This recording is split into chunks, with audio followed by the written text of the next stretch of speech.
we're going to start here with our science communication panel.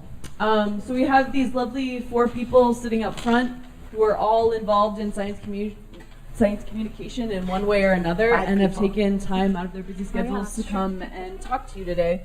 So I hope you all have some really great questions for them. This is going to kind of be like an interactive discussion with these guys.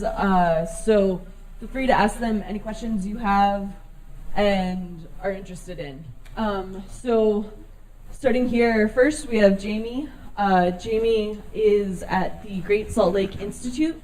She is a researcher and educator. And then we have Audrey, who is a genetic counselor here. Sorry, Audrey. Who's it's okay, it's an older name, I think. Now Aubrey's cool, but yeah. She's a genetic counselor here at the University of Utah and created Science on Tap, which is a really cool local program where she reaches out to scientists and they come in and they speak at a local bar. And then we have Daniel, who is a science writer, and Carri Shaw, who's a correctional officer who's involved with the Inspire program, which the NAI is involved in a little bit, and it's this really neat program that was developed by a professor here at the University of Utah. And what that program does is bring a researcher into some of the local jails, and they give a talk about their research to the inmates. And I think it's a really unique, interesting program. Okay, so I'm gonna hand this microphone off to them. Okay. Okay, great. So, can y'all hear me? Yep. Am I good? Okay. Yep. Very good. Okay, does anybody have any burning questions that they want to start with, or should we just start by opening kind of just what do you guys think is your favorite part about science communication? You're good. Go ahead. I love meeting new people. So I hang out with a lot of undergraduate students at Westminster College. That's where Great Salt Lake Institute is based. And through, novel science communication, like in bars or in schools, I get to talk to so many different people with so many different perspectives that kind of helps widen my scope of why I'm doing things and really what I'm doing. So I think that diversity.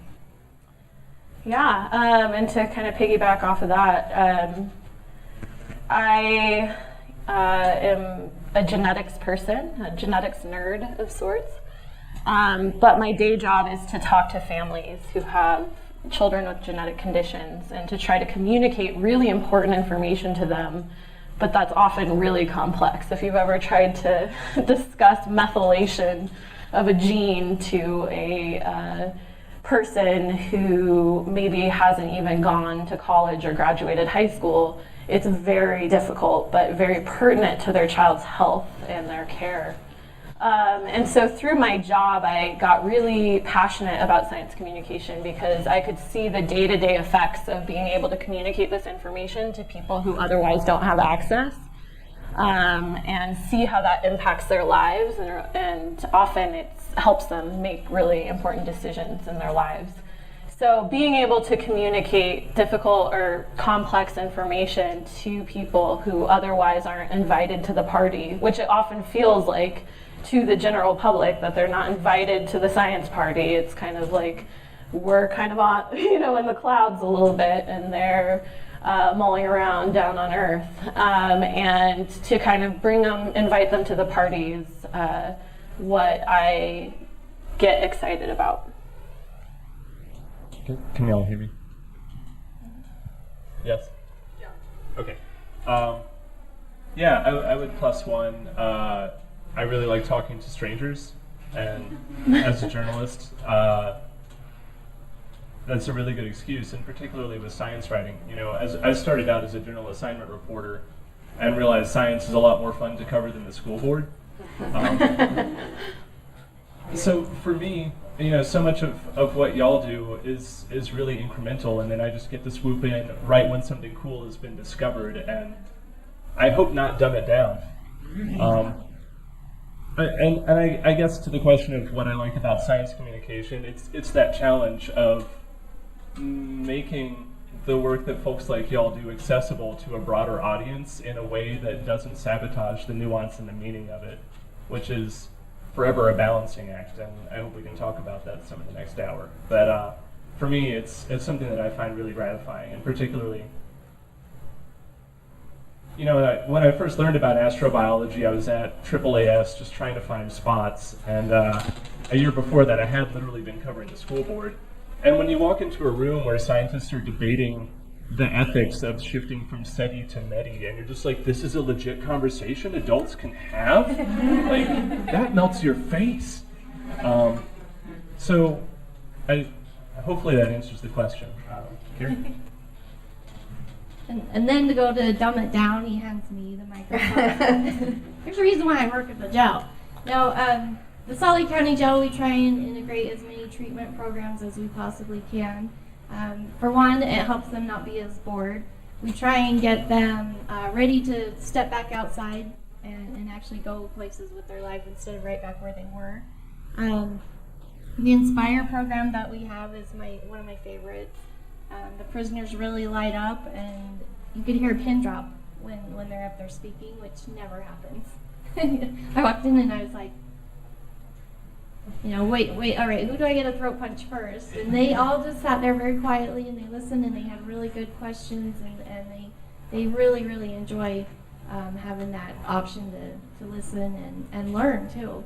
So anyways, as far as treatments and stuff there at the jail, we do try. That's what I'm over. I'm actually a sergeant, so I did get a promotion. I'm not an officer anymore, but that's what I'm over, is the treatment and education at the jail. So, and we have a huge variety of options for them, either court ordered or they can volunteer to participate in. So. Thanks. I think we have one question over here. All right.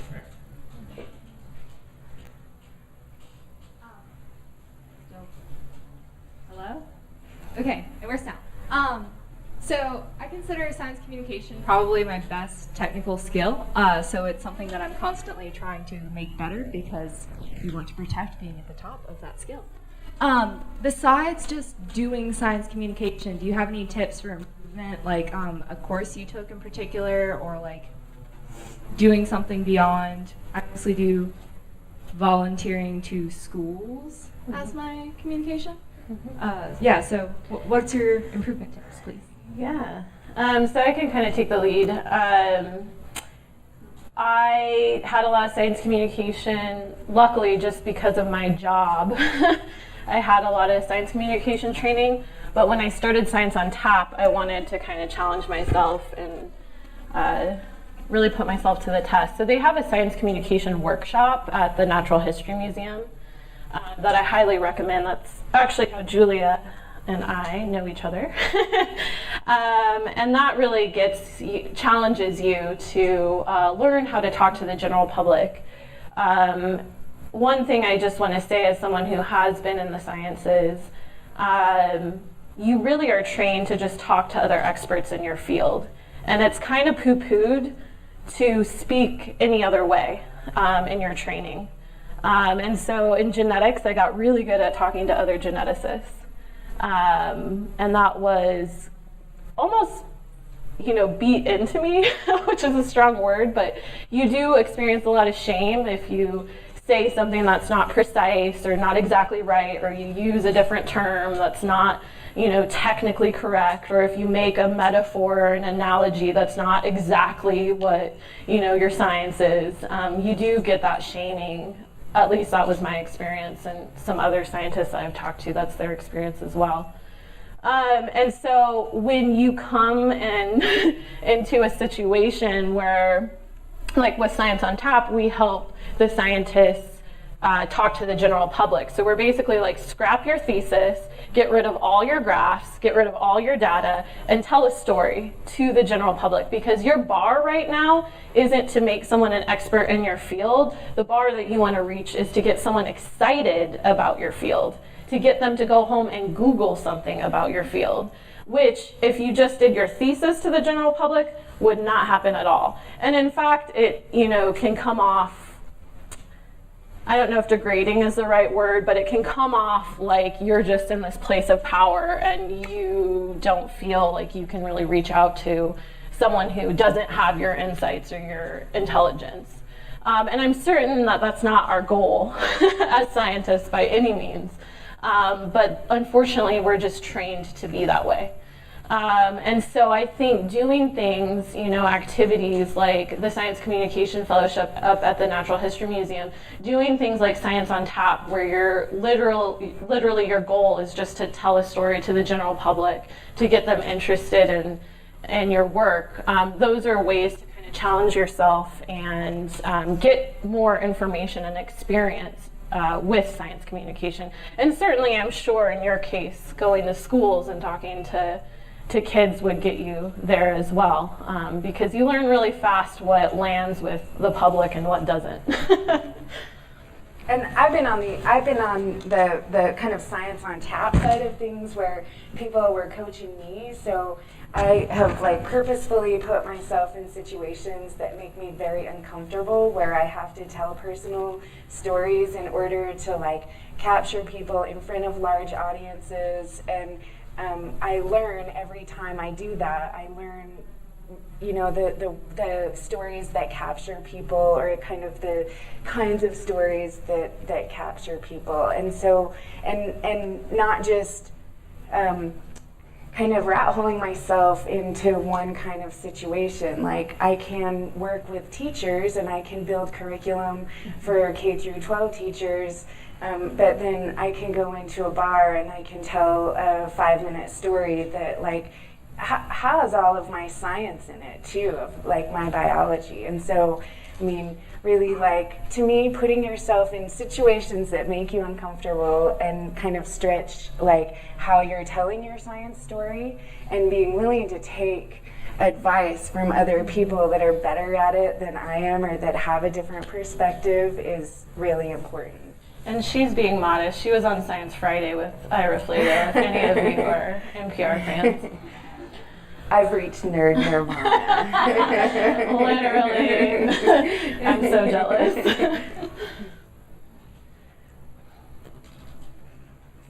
Hello. So, I know recently, especially in a lot of journalism or news, one of the ways that people have been changing how they deliver it, with the increased popularity of TV shows like Daily Show or perhaps Colbert Report, and since science is still kind of similar in the way that it's communicating it, is trying to convey an idea and information, in those ways, do you see any unique way communicating science is starting to change, whether in that direction or probably in a way that's unique to itself? I think the biggest change is it's so much easier for scientists to have direct relationships with mass audiences themselves in venues like Twitter. And other people may be able to speak to this better than I can. My impression is historically that's been stigmatized. Dealing with the public has been stigmatized, and anymore I think it's sort of seen as part of the job. I don't know if anybody would use the word duty exactly, but the other way that I can think of that it's sort of evolving is media are under so much pressure to get clicks, and I think from a scientist's point of view, the danger is that something you're doing that's incremental or modest in scope gets overhyped, and finding a way to control that narrative so that a reporter who thinks they kind of get what you're doing doesn't go back to their editor and end up with this sensational headline that you don't even recognize on your work. I think that pressure to get attention, to do the most attention-grabbing version of the story possible, I think that's part of the challenge for science and science communication right now. I don't know if that answered your question or not.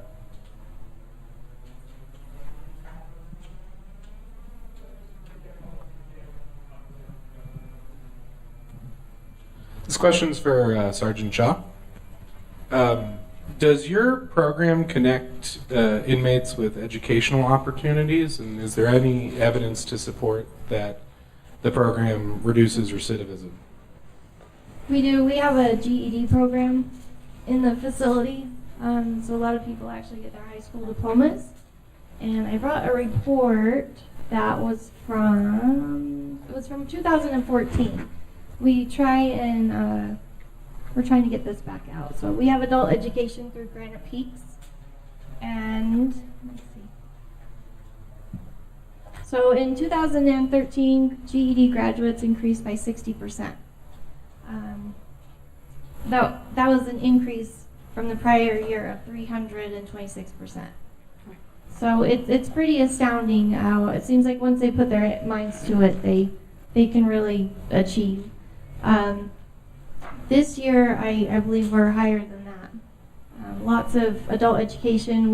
It's called a CATS program, so it's addiction treatment services. So that's court ordered, and in that they learn. It's a 90-day program. They learn all sorts of life skills, basically, to get back out there, and people actually hire them from within that. So. I'm sorry, I don't have an exact number for this year, but we're still working on this year. Oh, for this one. For the whole panel, I know as a graduate student, I feel like I've gotten a lot of advice of how to do science communication, like make a Twitter, make a website, write things. It's definitely a lot.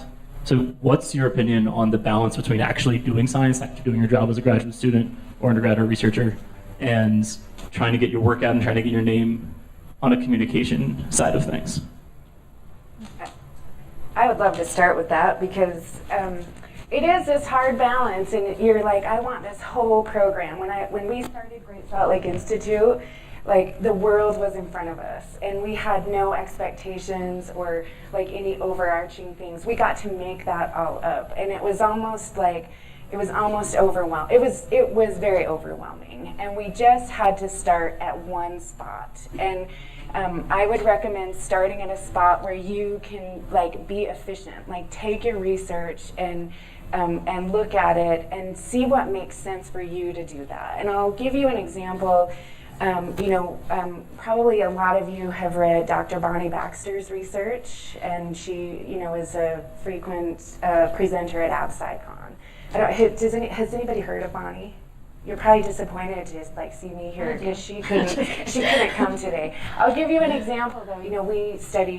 We study microbes. Her lab does a lot of studying of microbes, and we have undergraduates and different faculty members that work with us. And sometimes we felt like we would talk to people in schools or people in the community, and they didn't understand microbes. Like it was this like dirty thing that you got on your hands and made you sick. Mm-hmm. And so one of the examples of what we've started is Augur Art Nights, so microbial paint nights where our community comes in and our undergraduate students explain, all about like sterile technique and what are microbes, and oh, by the way, you're using all of these microbes that are cultured from Great Salt Lake plants or Great Salt Lake water, and we're going to color with those. And it turns into this really exciting event where people paint, you can't even see it, in 48 hours you have this like art exhibit that you can put out that our community has made. And so that's one example of where we could like put that direct like research of like our students working in the lab, and we could have them pretty easily translate that into a PowerPoint and have this microbial paint night. So start where you're at, and it might not feel like science communication. There's lots of different ways to do that. Mm-hmm.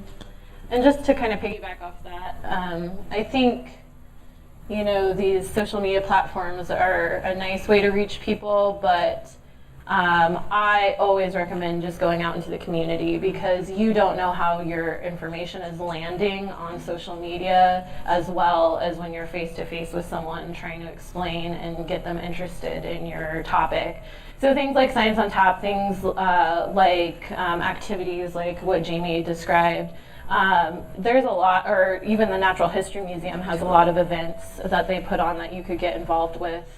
Where you can kind of go hang out there and talk to the general public about your research. So they do a lot of really cool things, and I think getting out there and actually talking to people will give you a really good idea of where you're deficient, because people will glaze over right away if you're not speaking to them, or you can learn right away if like no one asks you a question, probably they're not understanding it. So you can go out and kind of challenge yourself and see how, you know, engaged you can get someone in your topic, and that will teach you so much more than I think Twitter or Facebook. So I would recommend trying to do something like that if you start it yourself, or if you join someone else's program to do it, and that's all resume building too. Those are all things that you can that can kind of speak to your ability to communicate. And I think Audrey brings up a really good point about partnerships. So people are doing a lot of really interesting science communication or work in the community. Partner, you know, with your local library, partner with the Natural History Museum, any of those partnerships. And you might feel like they're wacky, like they might be with the Utah state government. And they turn out really awesome, you know. They're like all of these enthusiastic people that almost don't have a voice, and you can find yourself being their voice by presenting research that you've worked with on them. That was just another side. Mm-hmm. Hi. So I'm interested in your role as not just science communicators yourselves, but as facilitators for science communication, so putting other scientists and researchers in contact with members of different groups of people, whether they be inmates, children, senior citizens. So do you have any advice for people who are not just looking to expand their own skills as communicators, but are also looking to start programming to share that experience with others and inspire others to really refine their own skills? Start small. Like, we've had really good luck at Great Salt Lake Institute starting small and growing organically. So we can like make adjustments to our programming as we need to. And I mean, also, like, there's a money factor behind it, right? That you have to have money. And by starting small and kind of being small and kind of growing into our role, we can kind of follow the money. And we can like adjust to money that we might find available that can enhance our programs, but can also like really build those programs. That was kind of random. Yeah, sorry, I mean, but yeah. No, I totally agree. And like Science on Tap has partnered with the Great Salt Lake Institute, so they're much bigger than us, and so they've been really helpful. So to kind of go back to that partnership role, like there's so many people. Like, you know, I have someone from the Natural History Museum on my team. I'm at the university. There's so many groups that are really passionate about these projects, and man, the volunteers that you can get to help with this. You know, none of our scientists are paid to come talk at a bar, although we do give them free beer. Wink, wink. But you know, these are efforts that people are just volunteering their time because they feel so strongly about it. And I think it's, you know, being here at the U or being at a university in general, you'll have access to tap into volunteers as well. Hi, I live in a small college town, and I've been trying to start a Science at the Tavern night. And I was just sort of wondering about different advertisement locations other than campus and the internet. Like you mentioned the library, something obscure that would bring people in. Have you had any other success? It's hard work, man. Basically a lot of flyering. I go around town before Science on Tap events and just flyer different places because my goal isn't just to bring out scientists. In fact, you know, it's an easy sell to scientists because it has science in the title.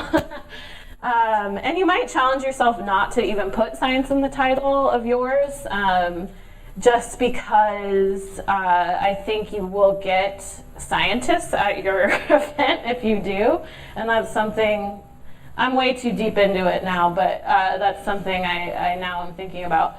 But if you're trying to reach out to the general public, which I hope you do, flyering, getting a good graphic designer on your team who can really speak towards the general public is it's 50% of your problem.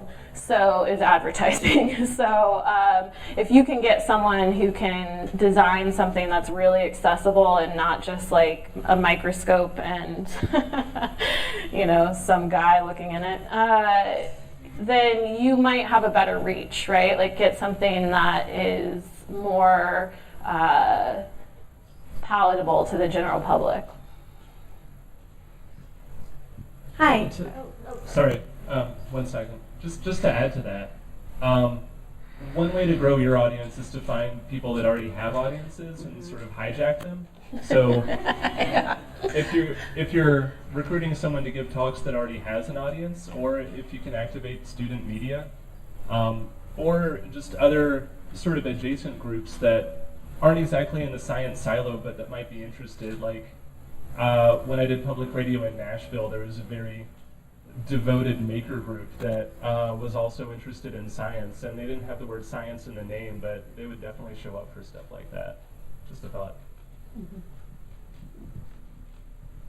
Great. So this is one of the things that has come up a lot as we're talking about this, is we talk about science and we talk about scientists and the public, and we make a distinction between the public and scientists. And I guess I was just wondering what your thoughts on that were, because I think some of the distrust maybe of science and scientists is that they're very, other and distinct. And so, scientists are people too, but I'm not sure that everyone necessarily understands that. So I was just wondering, is there better phrasing we could be using versus like general public, lay public, that kind of thing? Just what are your thoughts on that distinction? Language is everything. So absolutely, saying things that seem derogatory, like, oh, I have to dumb this down for you, you're already saying that I'm smarter than you, right? Like I'm up here and you're down here. Science has a long history of this, and some of the best questions come from the general public, come from people who are not in your field. So I think making them partners in your effort rather than your student is a really good challenge for scientists as a community. I think it needs to start in the university, because I think we're training people just, again, to talk to their peers. So even across the sciences, like I'm in genetics, but I might not be able to read one of your publications in its entirety, right? Because I'm not trained in your language. So I may have some skills that the general public doesn't have to be able to ask better, or ask questions and get to the point. But we have problems even across the disciplines communicating with each other. So I think it needs to start with how we're talking about it. Like we don't want to say we're dumbing things down to people. We don't want to come in like they're our student now when we're talking to them. Come in like your partners. You just happen to know a little bit more about this subject, right? And so, but kind of bring them up to your level, bring them in as partners. You just might have to change your language and how you're discussing the issue. And then programs where we're doing outreach at, my program doing outreach at bars, the whole point is to show that scientists are human too, right? Like, we'll have a beer with you, we'll take a shot with you, we'll, we're really smart about astrobiology, but I have no idea how to fix a car, so tell me about that. Make them feel like experts in their lives too, because they might know something more that you don't know. And if you can kind of level that playing field with them by saying like, hey, I know a lot about this subject, but you know a lot about this, and be interested in what they're interested in, you can bring them in as peers and as partners in science, which I think is super important. Like I said, some of the best questions I get are from families about genetics in particular, are from like kids and families who are like, well, what is that? And I'm like, oh, good question. And I have to say I don't know a lot. So I think there's a lot to be gained. And I would say I use a lot of personal stories about my life, because like Audrey said, like you know, like I was like shaking out my wrinkly clothes this morning, probably just like everybody else was, trying to decide, is this too wrinkly to wear in front of a panel? I mean, like we're all doing these same things, and we can like be personal, and maybe you study genetics because of a personal story that happened in your family with like a medical issue. Can you hear me? Did that over? Or and we can tell those stories. We don't have to like separate ourselves as a scientist from the rest of the world, because you're right, that's not true. We're all part of this like community of people. So use your personal stories. Sorry. I don't yell at you too. I yell at people. So this question is sort of posed to the entire panel. One of the unfortunate side effects that I've noticed lately of science communication is that we end up preaching to our own echo chamber. So whether it's events in the public sphere in reality or on Twitter or social media, we tend to self-select and still communicate with the same people over and over and over again that probably don't need to be science communicated to. So I'm kind of curious as to some strategies, maybe from your experience, that you may have deployed or you would like to see deployed to communicate to people that may not be comfortable showing up to science events for whatever reason, cultural, socioeconomic, whatever, and kind of thoughts as to how do we continue sort of dispersing this echo chamber so we're not just talking to the same people over and over again. Yeah, I think about this question a lot, particularly in the context of climate change, because I grew up in the South.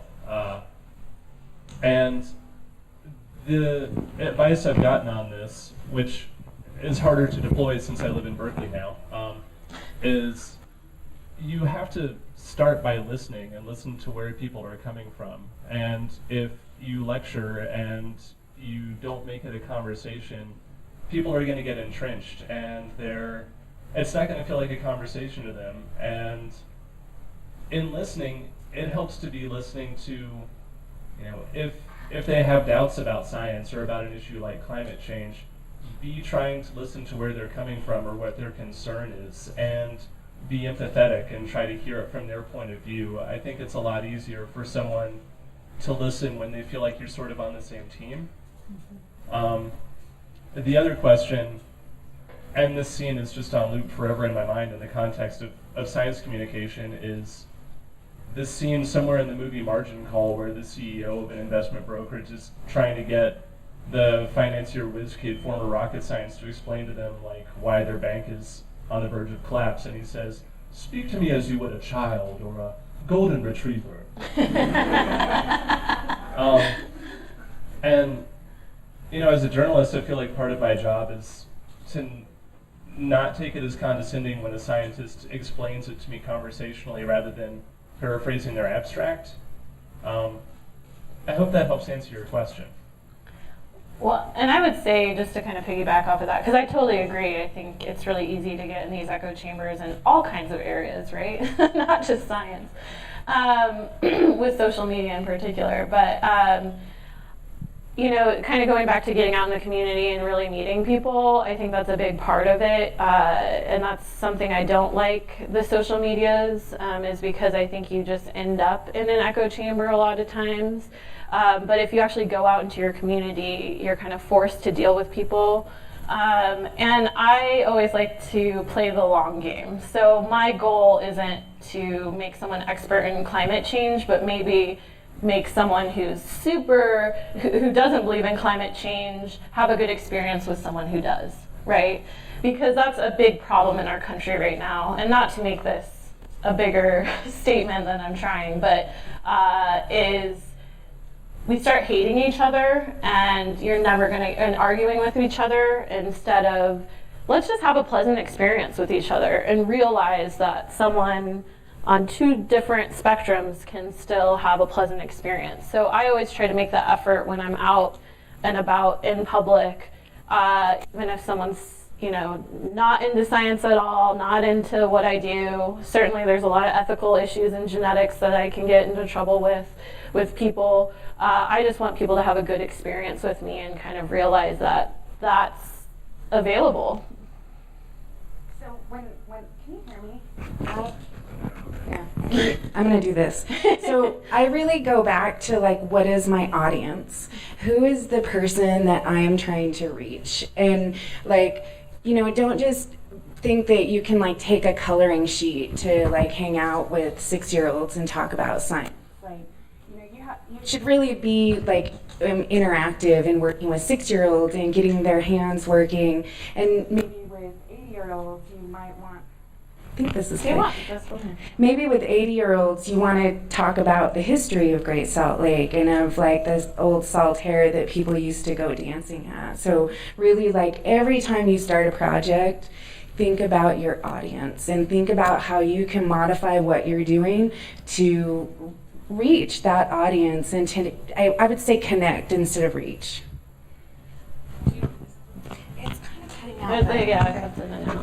So I'm from the University of Missouri, and I'm involved in this organization called Science on Wheels, where we basically take a group of scientists who have practiced science communication, and we go into rural communities where there's not great science programs, and we talk to people of all ages.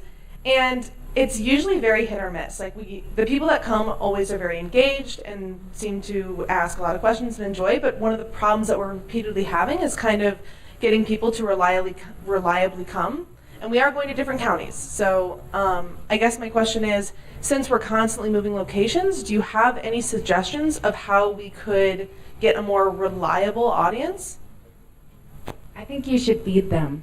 Always feed them. People always want food, or like and it's silly too. And I struggle with like buying plastic crap to like get people to come, but food always works. I mean, with college students, with young people, with teachers, food.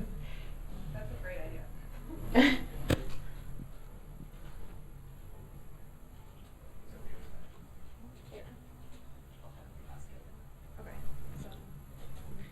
Okay, hi. So as part of the my master's thesis, I had a lot of coding to do, and I looked at the problem and thought, I can't do this. I do not have the skill. So we launched a huge social media campaign to try and kind of educate people, other scientists, about the project and try and get people involved and volunteering to help us with the coding side that none of us could do. And although that was successful and we did find quite a few volunteers, we also got quite a lot of negativity and negative like comments and tweets about kind of, why can't you do this and why hasn't this been done before? And so just my question generally is like, how do you deal with haters and like people, people who are like against kind of what you're doing? Thanks. I had a particular incident on Science on Tap where these big guys were not happy to have science in a bar, and we purposefully keep our topics as non-political as we can, right? Like science has been politicized, but we try really hard not to make it sound like it's leaning one way or another. And they got very angry about just science in a bar, man. It was not what they wanted. They felt like it was disruptive to them. And it really upset me at the end of the day. And it was scary. It was really scary. It was scary. They were big guys and getting, it was like, it's like online bullying in person, which is a thing still. And it really upset me, but at the end of the day, and I don't know that I have a good resolution to that because it wasn't like I changed their mind about science and bars or about what I do. And I think it's hard. People have these ingrained feelings and emotions within them, and I don't know that you can really change their mind on everything. But I took it as a lesson, like I almost took it as a badge of honor, like I must be doing something then, right? Because if I get to the point where I'm facing these people who are angry, it means I'm reaching other audiences that wouldn't necessarily see science. It means that I have been, have a big enough audience that now I'm getting people to speak up that are angry about it. And I think at the end of the day, you just try to not engage. You try to have, again, it goes back to the long game approach of I just want them to have a good interaction. But in that particular case, that wasn't going to happen. They had a chip on their shoulder, and there was no way that was going to be a good interaction or something that was going to be resolved. So I think you just kind of have to realize that when you do things and when you reach a large audience, that will happen. And just kind of wear it as a badge of honor. Like, you did something that was so big that there were some haters. And the best I can say is just don't engage and try to always maintain the idea of, like, you know, maybe if they had a good experience with this, at the end of the day, they'll be a little softer on it. But there's just people you're not going to sway. And I'm always glad to have the discussion, because a discussion happens when those. So I work to steward a lake that most of everybody in the Salt Lake Valley hates. Like, I mean, I joke around that my parents almost disowned me when I told them that I loved Great Salt Lake. And people really have very negative feelings about the smell of the lake, which, hello, it's microbes like transforming energy and metabolizing. And when I can start talking about those things with people that hate Great Salt Lake, like, there's definitely an opening up and a conversation that happens where, like, I don't need to feel worried about, you know, giving somebody like some little facts about Great Salt Lake to maybe change their mind. Not everybody's always going to like what you do. I thought my job was hard. I don't want to be a scientist.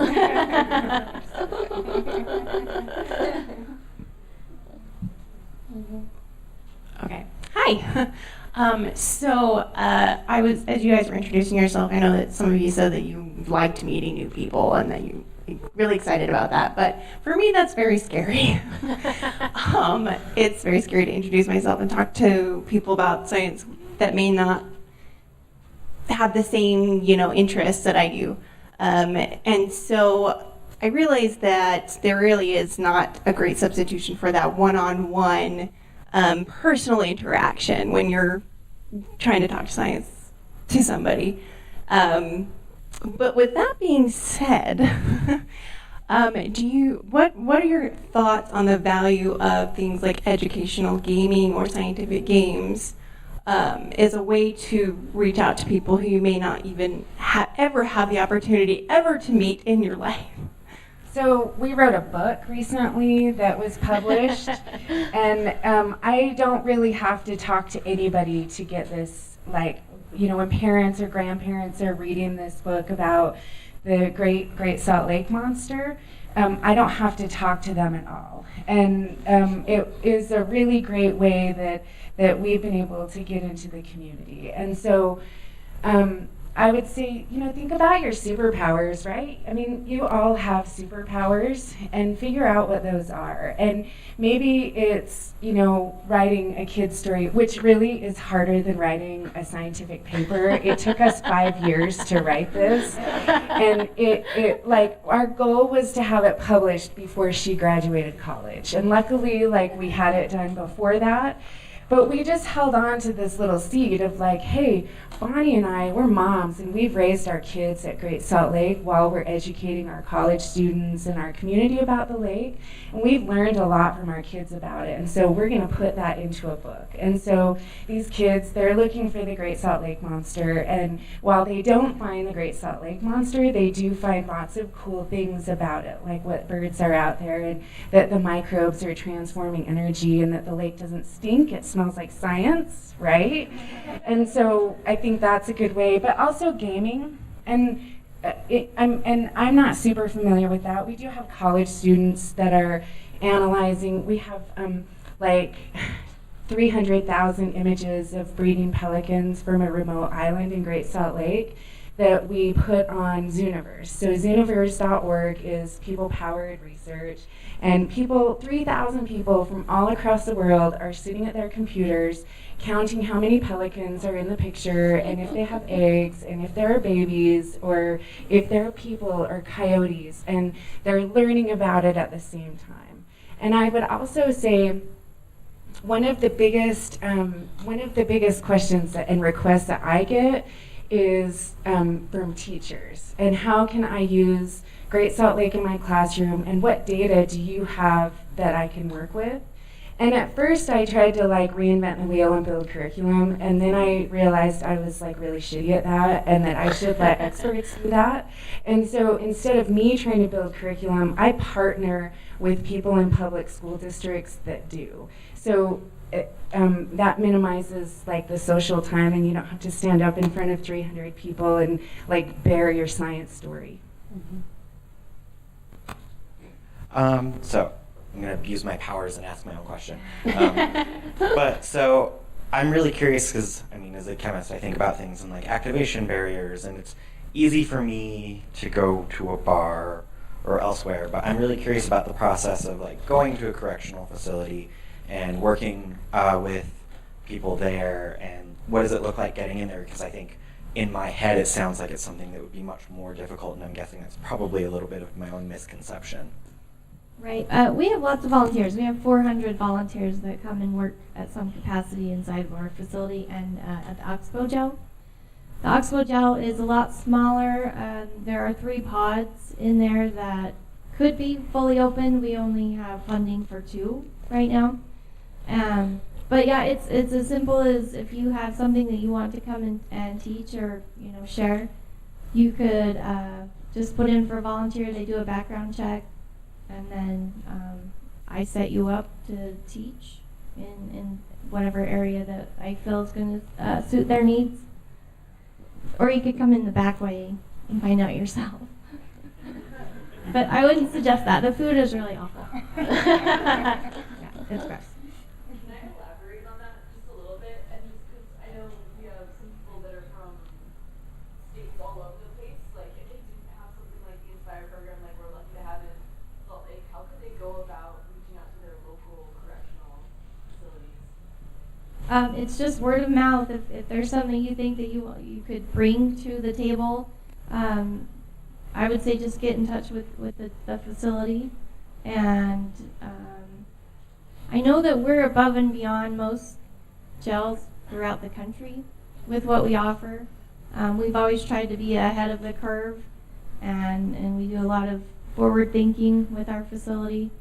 We're usually the first at something, we have a very clean facility. The first time that I had ever been inside of that facility was when I started the academy.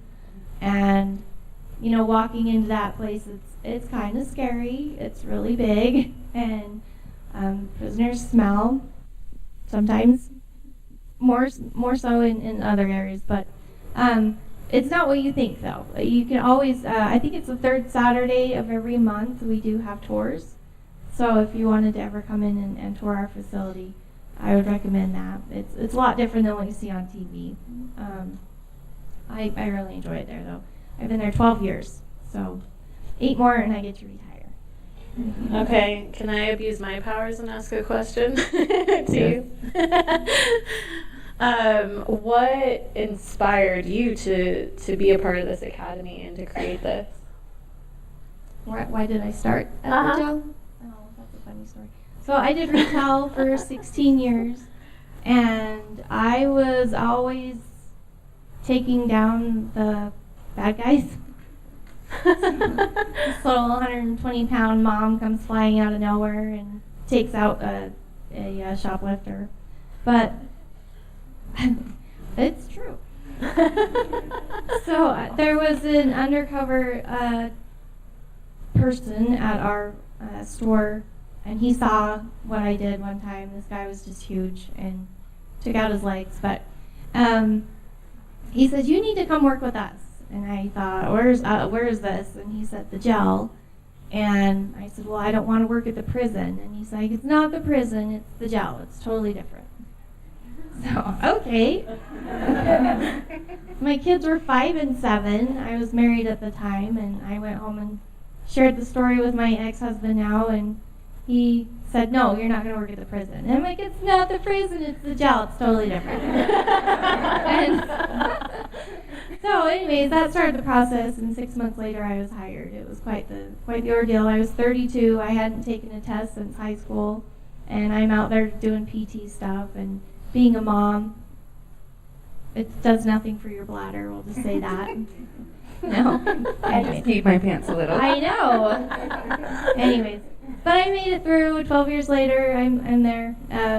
I've had a lot of opportunities within that facility. Anything that I've put forth, I've been able to achieve. And honestly, the sky is the limit. But I love that place. I love where I work. They're my family, and we're not all bad guys. We want the prisoners to get out and not come back. You know, when I say see you next week, I look for their, I'm not coming back, and then they come back, and I told you I'd punch you in the nose when you came in, so come here. And they don't like that, but for the most part, I think we do a really good job over there. So we have a garden program. I don't know if you guys go to the farmers market downtown or at Wheeler Farm. We're there every weekend, and we have a huge garden with flowers and really yummy stuff. So anyways, we're at the farmers market. I went off in the field there. So I'm kind of laughing because sometimes I talk about my college students the way she talks about her prisoners. I'm going to punch you in the nose, okay? Yeah. Yes, I do. So working in jail is different than working in the prison. So is that working in the jail, like that brings you into doing the education programs with the prisoners, and that comes with it, or is it like, this is cool, I want to follow this up? The only difference between the jail and the prison has a lot of, they have long-term housing. The jail, we have, it's pretrial detainees. So even within that, if they've been sentenced to a year, we usually give them good time if they participate in the programs. So they could knock off 15 days off of a sentence. So if they got sentenced to 30 days, then they're only there for half of that.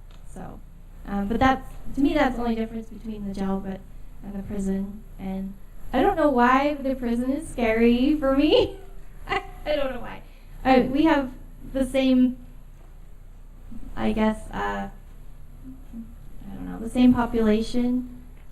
Our people, they come in, still with blood on their hands from what they just did. And I don't know why the prison's scarier for me. And something that she just talked about kind of spurred this idea of like, give your thing a name. So when we started Great Salt Lake Institute, we didn't have anything. It was Westminster College, and we had biology students who were doing research. And then we gave it the name Great Salt Lake Institute, and we immediately got like a $560,000 grant from the Department of Workforce Services to interest kids in science and math.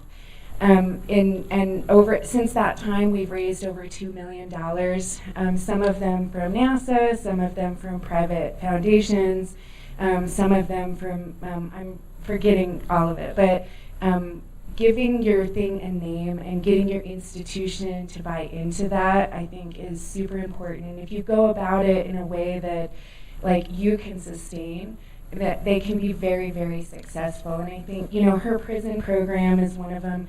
The U of U has the Center for Science and Math Education, and they're also, I think, working in the prison and having prison inmates doing things, but giving it that name and that home is super important for writing those grants. Hey! That was really loud, sorry. So more questions for you, Sarge. I'm a true crime junkie, in case there are any other murderinos in the house. And one of the topics in this subject is that oftentimes these groups, these convicted criminals, are overlooked. People often ignore them and condemn them even, but we forget that they're going to be released, and this time could really be used as a period of rehabilitation. So I want to know more about what is the usual lecture run like for you guys? Do you guys have a really big turnout? Are there any, and then what are some of the challenges and then more successes that you've had with this program?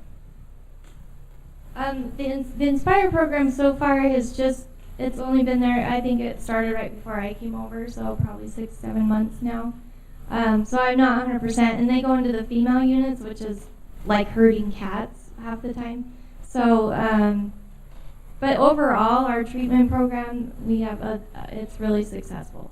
Our garden program, there was a gentleman who, once he left, he used the tools and the trade that he had learned, because it's also a teaching aspect out in the garden, so they learn, different, like botany and what does well in what, and how to grow things, and the sowing of the seeds and all of that, so they actually take ownership of what they're doing. But he was hired right out from that, and they get their food handler's permit as well. And he started out as a waiter, and now he runs a restaurant, and that was 2 years. So he's able to get married and have a kid and start a life for his family. I think that we have a lot more success stories, but I don't think that they always come back and want to share. They're like, screw that place, I'm never going back, But no, I think that as far as the treatment programs, there's some that it's hit and miss. It is like a revolving door, and that's really disappointing, because literally when I say I'll see you next week, we do, if not that night, which is very unfortunate, because the jail sucks and they like to complain about how awful it is, and I always say, well, then quit coming back. The food's not going to change, bud. But yeah, I think overall it's a really good program. I wish I had more success stories for you, because I know they're out there.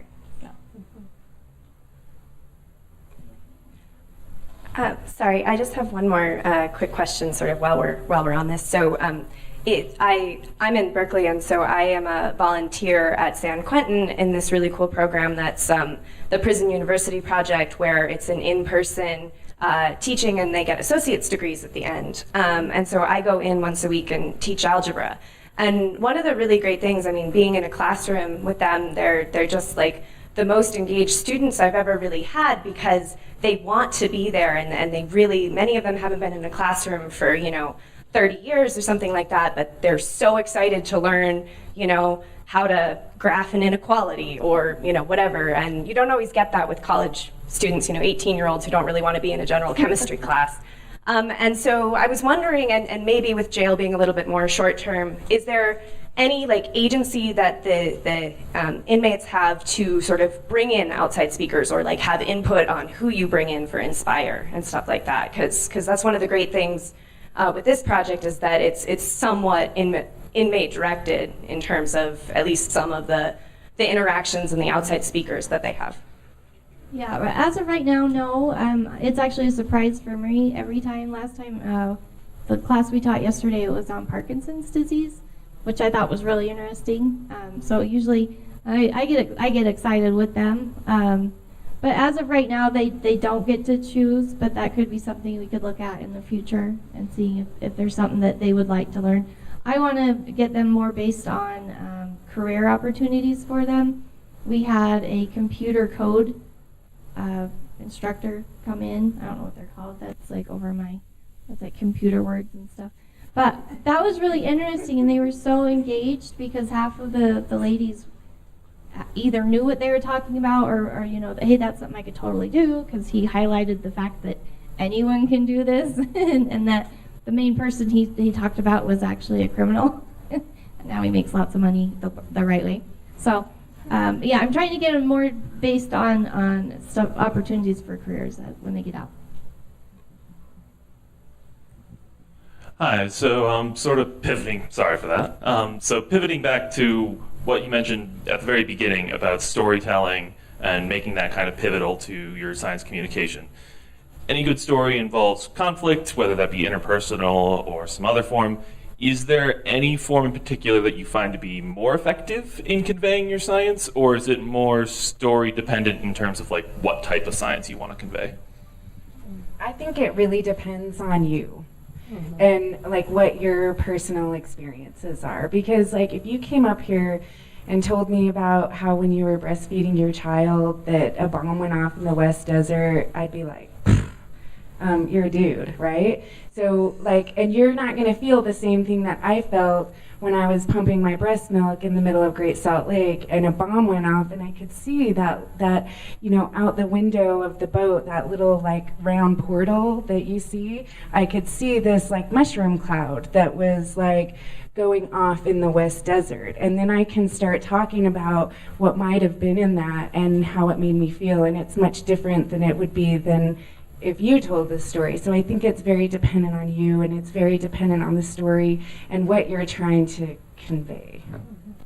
I think, to your question about conflict, sometimes I think the thing that's a challenge from a journalistic point of view is, what is the big question that you're trying to chip away at? And it's very rare, if not impossible, to make scientific progress that really answers one of the big scientific questions that, you know, generations before us have been, you know, hit their heads against nonstop.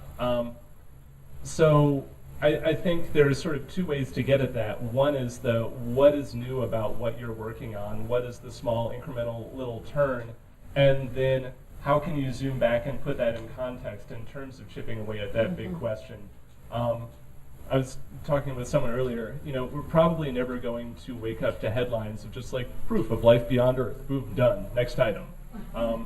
The answer may never arrive that cleanly, but if it is, you know, coming incrementally, being able to talk about here's what the new, you know, the latest drop is, and then why does that matter? What is the bigger question that you're chipping away at? Does that help?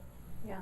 And I agree with all of that. I think, too, it's really important to, even if your topic is really specific and not necessarily palatable to everyone, it's really important to get at why you got passionate about that in the first place. Because we all have that story, right, of how we got to being in a lab at midnight, you know, pipetting something.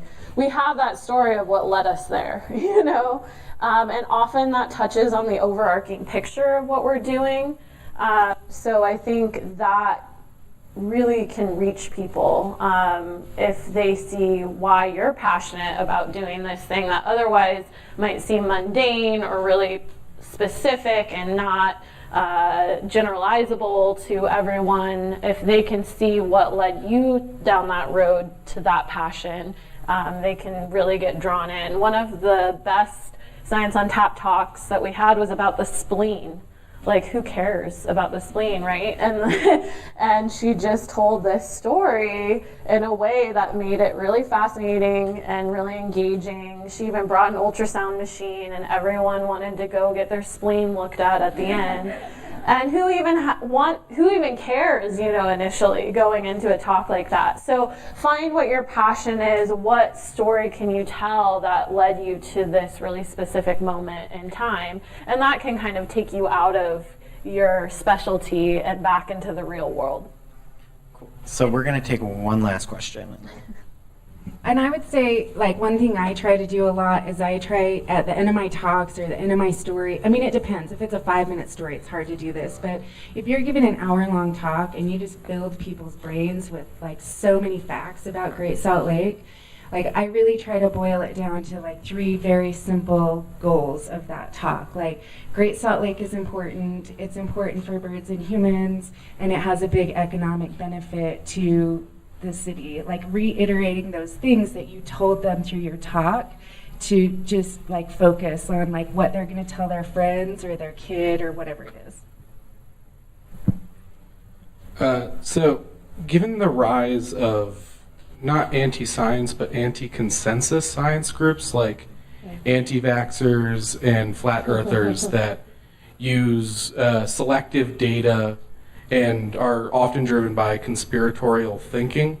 Do you think there is a good way to reach these populations, which generally fundamentally reject science coming from sources of what would generally be considered scientific authority? Come work in healthcare, man. I deal with anti-vaxxers almost every day, I think. But that's a population that comes to me. I don't deal with flat earthers as much, to my knowledge. At least they haven't told me that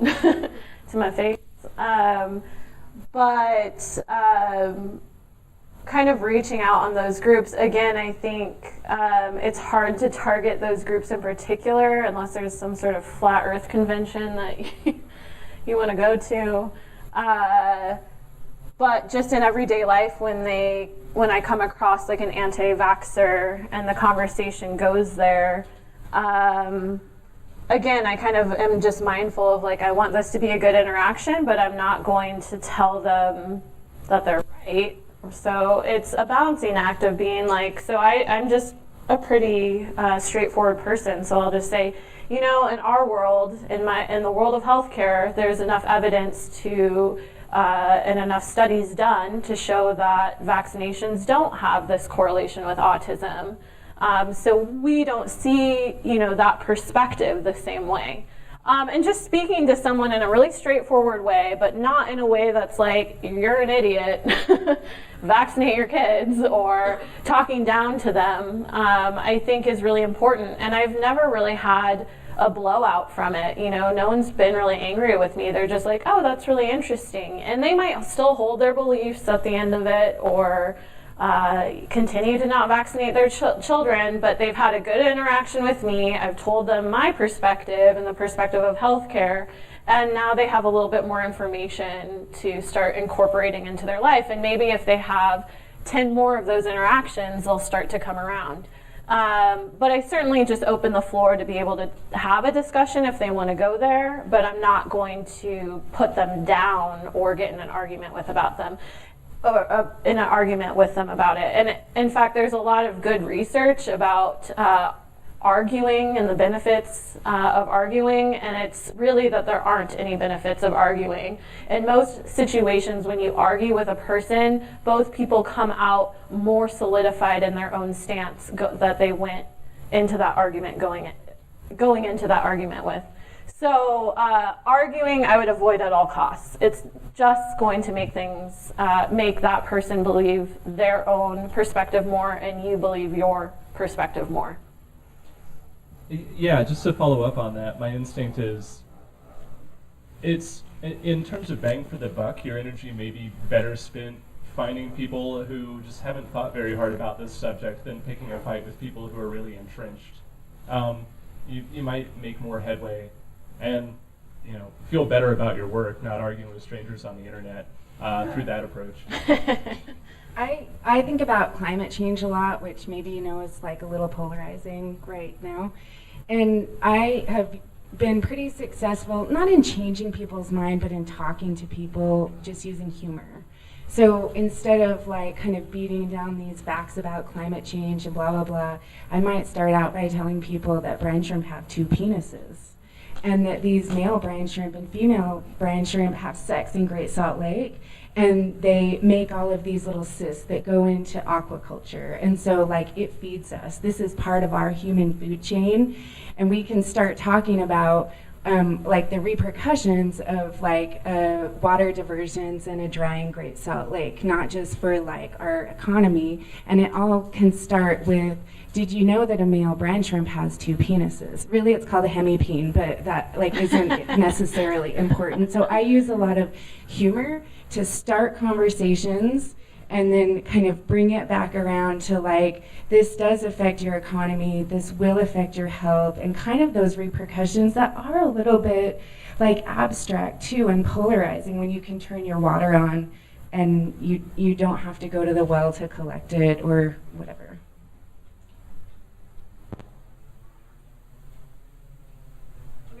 Let's have another round of applause for everyone. And then